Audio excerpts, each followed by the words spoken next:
박물관 전사, 세 번째 르네상스기와 바로크기의 캐비닛, 세 번째 소주제로 경이로운 방입니다. 캐비닛 오브 큐리아시티, 이 경이로운 방은 호기심의 방 혹은 놀라운 방으로 번역된 것도 있습니다. 이 강의에서는 경이로운 방으로 번역하기로 하겠습니다. 16세기 후반에 알프스 북부에서 독일어권 황제나 영주에 의해 만들어진 캐비닛을 살펴보고자 합니다. 이것을 경이로운 방, 독일어로 분드캄머라 부르는 경우가 있습니다. 드레스덴에서는 작센 선제 후 아우구스트 1세에 의해 캐비닛이 만들어졌습니다. 언생산지인 작센은 풍요로웠고 영주 아우구스트는 광물학자 아그리콜라의 책을 읽고 캐비닛을 만들게 되었습니다. 1560년부터 트윈과 궁전의 컬렉션이 소장되었습니다. 여기에는 귀금속, 미술품, 보물, 수학기기, 기계공구, 거울, 자연물 표본, 석쇠공, 금속세공 등이 있었고 해부실, 약국, 서구도 갖추고 있었습니다. 1600년 무렵에는 케플러가 광학기기를 보기 위해 이곳을 찾아왔습니다.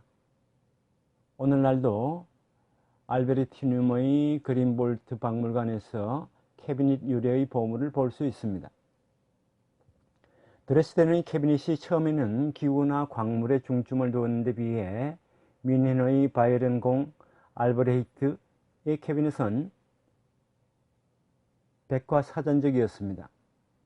이것은 알브레히트 5세의 주치의였던 퀴시베르크의 영향을 받은 것으로 알려져 있습니다.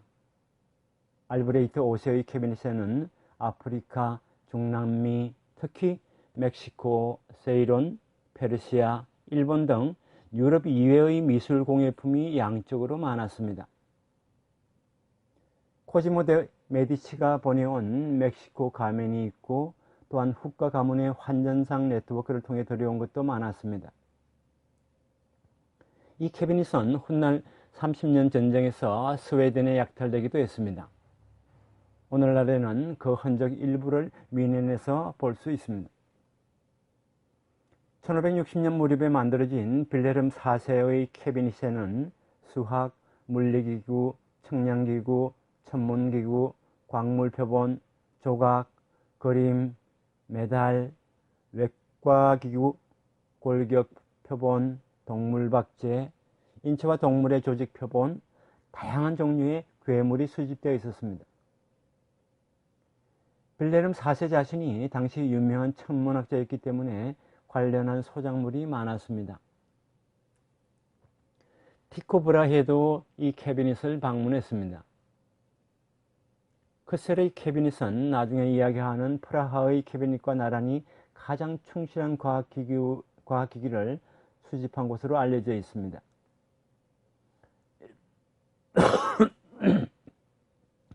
이 공방에서 만들어진 과학기기의 다수가 드레스덴의 아우구스트 2세의 캐비닛에 소장되었습니다. 기계, 토목 모형에는 양수기나 영구적인 운동기구가 있었습니다. 크셀의 캐비닛은 30년 전쟁으로 인한 손상을 피했고 오늘날 독일 뮌헨주 박물관의 천문 물리실에 남아 있습니다. 합스부르크 가문의 칠월 대공 페르디난트 2세는 인문주의에 빠져 있었고 역사의식을 가지고 있었습니다. 그는 1560년에 인스부르크 근교의 암브라스 성에 캐비닛을 만들었습니다. 이 캐비닛에는 검은세공, 그림, 공예품, 그리고 역사적으로 중요한 인물의 무구, 초상화 외에 광물표본, 수학 천문학기구, 악기, 자동기계, 고문도구, 장인의 공구를 수집해 두었습니다. 이 캐비닛은 자연물과 인공물 모두 있었는데 특히 광물표본, 유리제품, 검은세공이 뛰어났습니다. 이들 컬렉션은 훗날 빈으로 옮겨졌다가 다시 암브라스로 되돌아왔습니다. 암브라스의 컬렉션은 마니에 에리섬의 미술작품 수집실의 가장 순수한 표현을 최고의 수준으로 보관하고 있다고 평가받고 있습니다. 오늘날 빈 미술사 박물관의 주요 미술품에는 암브라스성에서 가져온 것이 있습니다. 합스부르크 가문의 신성 로마 제국 황제 루돌프 2세의 경이로운 방도 유명합니다. 이 캐비닛은 프라하에 1576년 세워졌습니다. 여기에는 미술품, 시계, 자동기기, 수학기구가 있고 티코 브라헤가 사용한 기구가 포함되어 있습니다. 케플러도 제국 수학자로서 루돌프 2세의 비호를 받으며 프라하에 오랫동안 머물렀습니다. 프라하 시대는 케플러의 가장 왕성한 활동 시기였고 그는 티코 브라헤의 천문 관측 데이터를 이어받아 루돌프 표를 만들었습니다. 이 캐비닛은 30년 전쟁 때 파괴되었지만 오늘날 빈 미술사 박물관에는 스웨덴군에 의한 약탈 이전에 빈으로 옮긴 루돌프의 보물이 있습니다. 루돌프 궁전에는 모나드론을 주장한 철학자 브루노도 체류했습니다. 브루노는 헤르메스주의, 신비주의에 밝았으며 대단한 연금술사였습니다. 루돌프가 이러한 오컬트 학문에 빠져 있었기 때문에 브루노는 프라하를 방문하였습니다. 프라하 및 각지의 캐비닛은 이들 신비 철학의 장이기도 했습니다. 왕후들은 예술을 보호하고 화가나 공예 장인에게 작품을 만들도록 해서 캐비닛에 장식했을 뿐 아니라 가끔 궁정 공방을 설치해서 장인을 지휘하고 또 자신도 작업에 참여했습니다. 특히 드레스덴에서는 이것이 유명했고 대공의 도구가 많이 남아 있습니다. 7월 대공 페르디난트 2세는 유리공예나 농로 가공을 했습니다.